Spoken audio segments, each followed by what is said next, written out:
Good morning, everyone. In previous class, you have seen the refraction at spherical surfaces, means refraction at convex spherical surface. In that, we have considered that the object is point object, image was point image formed. Here, this was very small aperture. We have considered very small aperture. So just because this is very small aperture, so these rays are actually paraxial rays, means rays which are very close to the principal axis. Alright, so these angles, all the angles forms are very small. So we have assumed this type of assumptions, and then we have carried a proper process, and we have find an expression this much. This you have seen yesterday, that this was the expression, this was the general expression and this was the specific case. The general expression when the object lies in the rarer medium and a real image is formed by a convex spherical surface. Now we will come to our next part. So let's see what is next. Next is refraction at a convex spherical surface when object lies in the rarer medium and the image formed is virtual. So our image is virtual this time. So firstly we will make a ray diagram and then we will come to our mathematical discussion. For this, consider this is our spherical surface, the front side of the spherical surface, which is convex. This whole medium is here, it is convex surface. Alright, so here the refractive index is μ2, glass. Here it is μ1, air. Alright, now next is we have to consider principal axis.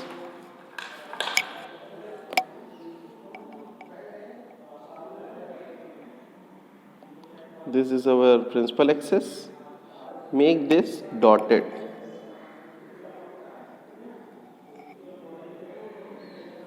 Alright, as object which is to be used is point object, put a point object here, it is O. Here this is all our arrangement where AB is the aperture. Alright, now take one ray from point O like this. देखिए, in last derivation we have considered O to be very far away from this pole. This is our pole. This point is P, pole. Now in this case as we have considered the object to be very near to the aperture, here N will lie the normal. Consider the center of curvature is something near here. So here this dotted line will be our required normal passing through the incident point. So this ray will move towards the normal little bit like this, and when we will extend this ray backwards, we will get a point here. Here it is extended like this. Alright, so it will cut the principal axis here. Now consider another ray straight towards the pole. This ray will move straight in this direction, but when taking it backwards, it will cut the previous ray. So the both rays will cut here on the left side, and this left side is called our image point, and just because it is made from the appearance of the ray coming from eye, so it is a virtual image, virtual point image.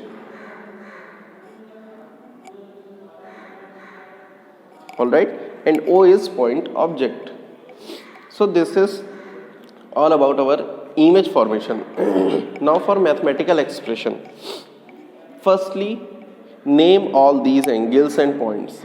See, from incident ray to this normal, this whole angle is, this complete angle is I. Where is refraction angle? Here it is R.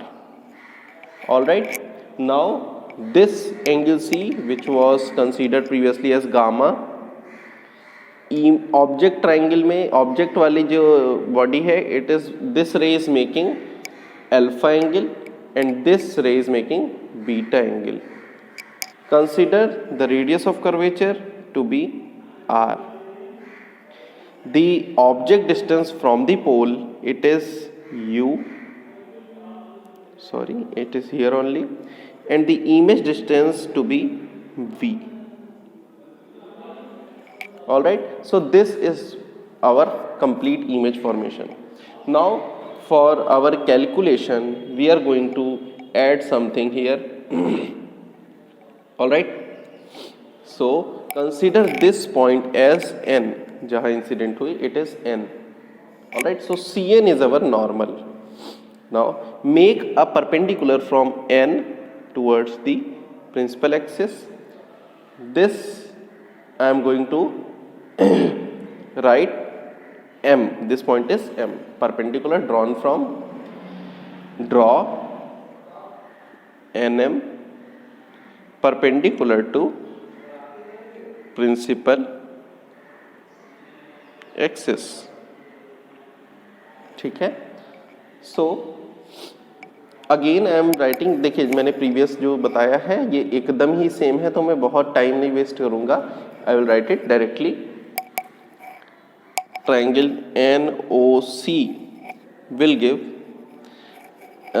I is equals to, देखिए ये triangle I is equals to alpha plus gamma, and triangle NIC जो इस side है NIC, R is equals to, sorry, NIC, R is equals to beta plus gamma, R is equals to beta plus gamma. So these are two equations. Now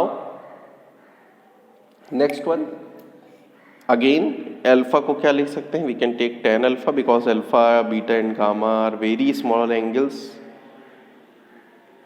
Gamma can be written as tan gamma. So it is, we can put it using triangles NMO. Alpha के लिए NMO triangle use करिए. देखिए triangle NMO, it is perpendicular upon base OM, जैसे मैंने पिछले video में किया था. आप इसको ध्यान दीजिएगा. NM अपॉन MO इसको लिख सकते हैं. इसको लिख सकते हैं NM अपॉन बीटा है तो MI. ये लिख सकते हैं NM अपॉन PC. ठीक है, तीनों ट्राइंगल्स अलग अलग लेके, जैसा पीछे किया था बिल्कुल ही सेम है. आप प्रीवियस वीडियो भी देख सकते हैं. इन्हीं तीन ट्राइंगल्स का, एक NMO ये ट्राइंगल, एक बार NMI ट्राइंगल के लिए, बीटा के लिए, फिर NMC can be taken as triangle for gamma. So tan के फॉर्म में लिख के हमने ये लिख लिया. अब देखिए इसके बाद आगे क्या करना है, यही हमारा इंपॉर्टेंट स्टेप्स, यही सब दो चार हैं जिनको ध्यान रखना है. Because we have considered this whole aperture from here to here, it is very small. So this length PM is very small as compared to OP, IP and so on. So P and M can be taken as very close points. ठीक है, paraxial रे small aperture के लिए P और M लगभग बहुत पास हैं. Then we can put as NM, और यहाँ MO की जगह M से O तक की दूरी वही होगी जो P से O तक की होगी. इसी तरह और तीनों को भी चेंज कर लें. OP लिख सकते हैं, इसको NM/IP लिख सकते हैं, इसको NM/PC लिख सकते हैं। यहाँ मुझे MC लिखना चाहिए था पहले, मैंने डायरेक्टली लिख दिया MC और ये बना PC। ठीक है, ये हमारी तीनों वैल्यूज हो गई। ये दूसरी सेट ऑफ एक्सप्रेशंस हो गया, ये पहला हो गया, ये दूसरा set of expressions. Now we will apply our Snell's law. From Snell's law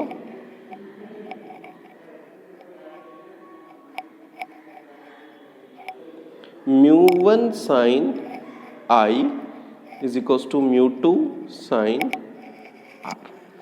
ये एक्सप्रेशन है।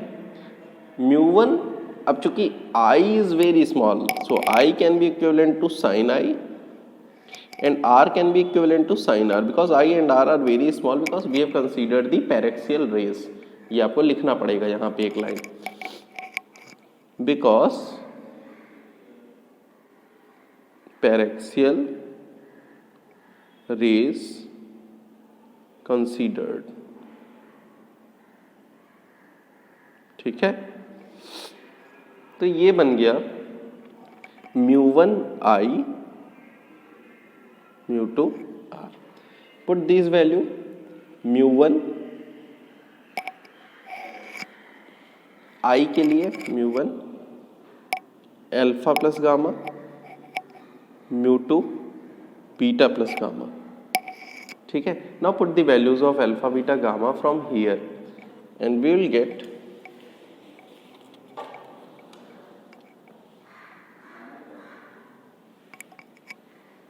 μ1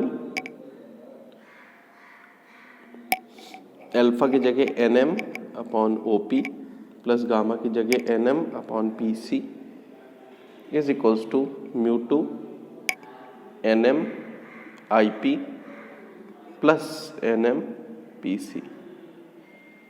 now see NM is common, cut it, we'll get μ1 1/OP 1/PC, μ2 1/IP 1/PC plus में।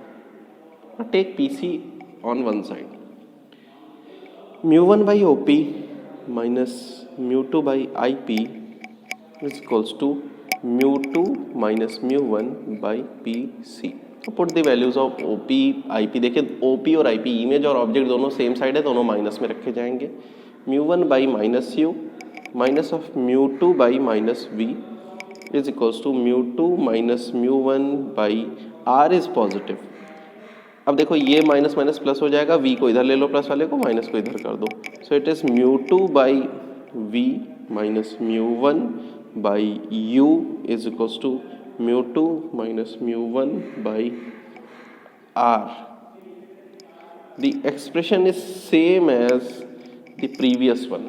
It means ऑब्जेक्ट हो या image हो, ये नियम नहीं बदल रहा है ना, तो ये नियम सेम है। तो ये हो गया हमारा तब का केस जब वर्चुअल इमेज हो और ऑब्जेक्ट रेयरर मीडियम में रखा हो। आप ऑब्जेक्ट डेंसर मीडियम के लिए स्वयं से ट्राई कर सकते हैं कि ऑब्जेक्ट डेंसर में हो और इमेज रेयरर में बन रही हो। ऐसे केस को आप ट्राई करिएगा और खुद से करने की कोशिश करिएगा। Alright, now we will see the refraction for concave surface। One example for concave surface also। So we are going to study refraction at a concave surface। See here the object lies in the rarer medium। Object कहाँ रखा है? Rarer medium में। So for concave surface, firstly make a concave surface। Alright, this is the concave surface। Now this whole is made of glass, this whole surface is made of glass, ये पूरा कांच का। Alright, so see here this can be written as AB जैसे previous किया। Consider an optic axis,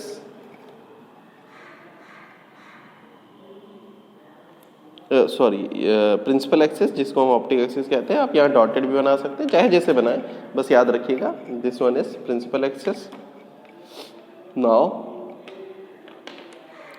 consider an object O here, point object, हमेशा ध्यान रखिए।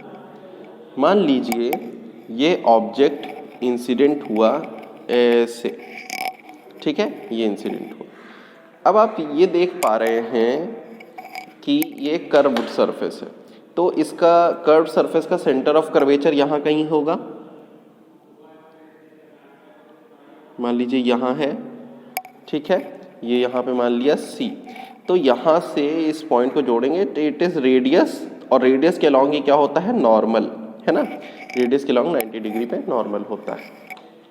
कि थोड़ा थोड़ा कुछ गड़बड़ बन रहा है, this is normal. Now as the ray moves from rarer medium to denser medium it will move towards the normal, तो ये थोड़ी सी नॉर्मल की तरफ मुड़ गई। एक्चुअल पाथ रे का क्या था, ये था, है ना, और नॉर्मल की तरफ मुड़ गई। But when we extend it to backwards, ये रिफ्रैक्टेड रे को हमने क्या किया, पीछे की ओर बढ़ाया, तो हम ये पाते हैं कि पीछे बढ़ाने पे this cuts the principal axis here, पीछे बढ़ाने पे कहाँ कट करी, here. So this is actually, अभी हम नहीं कह सकते, एक रे हमें और चाहिए ना, हम एक ले सकते हैं कि जो सीधे जाएगी वो कहीं नहीं मुड़ेगी, वो सीधे निकल जाएगी, है ना, लेकिन उसको भी पीछे बढ़ाने पे कहाँ मिलेगी, आई पे मिलेगी ना। So this point O is actually the image point, point I is image point. Now we will add some details to this figure. This point can be taken as N, all right. This is C, so this distance is R, the radius of curvature from the pole. This point is P, this point is N, जहाँ पे ये सारा refraction हो रहा है। This is O, consider this distance from O to P is U, from I to P is V. This angle which is made by this object, this incident ray from the principal axis is alpha, and the angle by refracted ray with principal axis is beta. C बनाता है gamma angle. Incidence angle कौन सा है, तो जो normal से angle बन रहा है, ध्यान दीजिएगा, ये जो नॉर्मल से एंगल बन रहा है इंसिडेंस का, दिस एंगल इज I.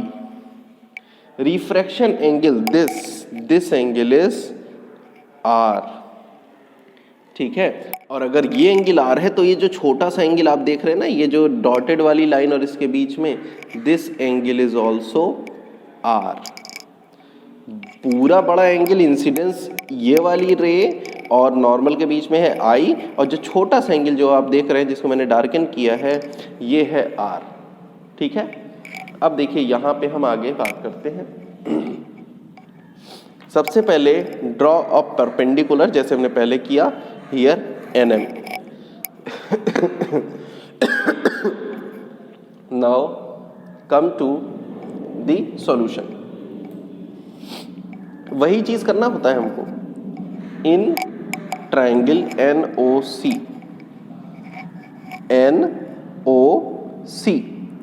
इसमें I जो है, ये पूरा ये एंगल जो है, ये किसके बराबर है, देखिए, या कह लें कि गामा किसके बराबर है। देखो gamma is equals to I plus alpha, यहाँ गामा एक्सटीरियर है ना, तो gamma is equals to I plus alpha.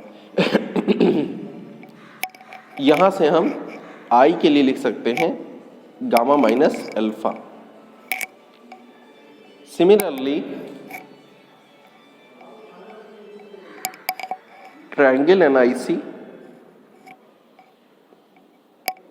Gamma equals to, देखिए यहाँ पे ट्रायंगल NIC, यहाँ पे भी गामा ही एक्सटीरियर एंगल है, लेकिन ये बीटा और R के बीच में है, beta plus R। So we can say R is equals to gamma minus beta, ठीक है।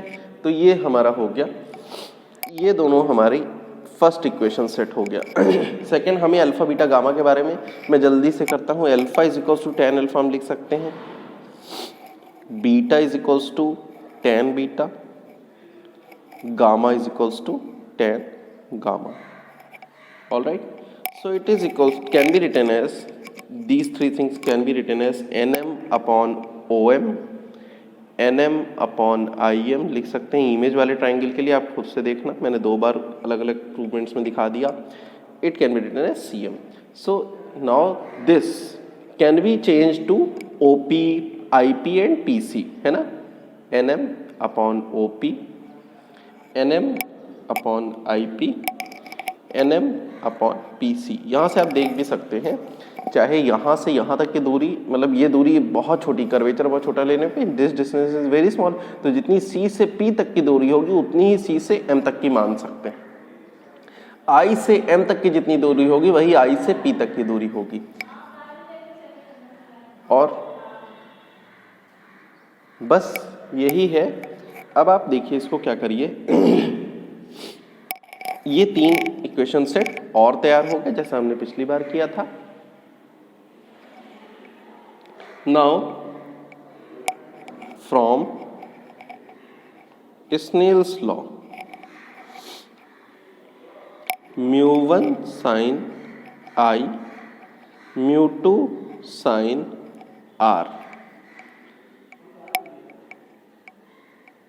just because I and R are small angles, we can take μ1 I is equals to μ2 R.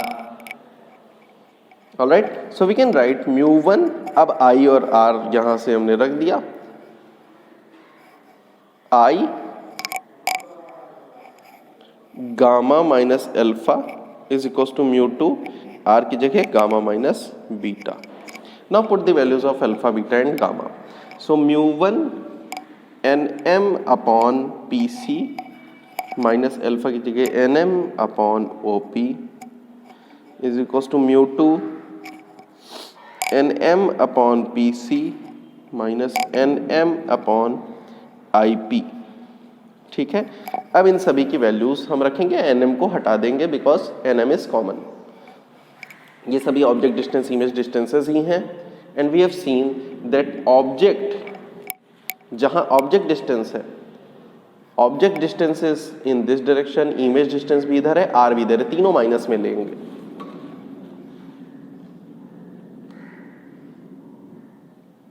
C I am writing the expression again, μ1 nm upon pc minus nm upon op is equals to μ2 nm upon pc minus nm upon ip. All right, now nm is cancelled out and put the values of remaining things. So we will get μ1 1 by pc की जगह ये p से c तक r का minus है ना, minus are, या हम इसको एक साथ कर ले, पहले हम इसको अलग से लिख लेते हैं, P C minus 1 upon O P μ2 1 by pc minus 1 by ip. Put the pc together, so we'll get minus μ1 upon op, ये μ2 इधर वाला इधर आएगा तो plus μ2 upon ip, μ2 minus μ1 upon pc. All right, now using the Cartesian coordinates, as op is equals to minus u, ip is equals to minus v and pc is equals to minus r. Put these values, μ1 upon minus u plus μ2 upon minus v is equals to μ2 minus μ1 upon minus r. अब देखो, अब हम इसको minus वाले को solve कर दें, ये हो जाएगा, ये दोनों माइनस माइनस प्लस में, लेकिन यहाँ एक माइनस और है तो हम इसको लिख लें μ1 by u minus μ2 by v is equals to μ2 minus μ1 by minus R. इस माइनस को इधर मल्टीप्लाई कर दे mu2 by v minus mu1 by u, mu2 minus mu1 by r। ये एक्सप्रेशन हमारा वही एक्सप्रेशन फिर से आता है, लेकिन यहाँ हमने कोऑर्डिनेट्स और image distances sign convention apply करने के बाद ही रखे हैं, राइट। तो ये बात हो गई हमारे refraction at a concave surface when object lies in the rarer medium. All right, so in next class we will study about one more condition and then we will come to Lensmaker's formula,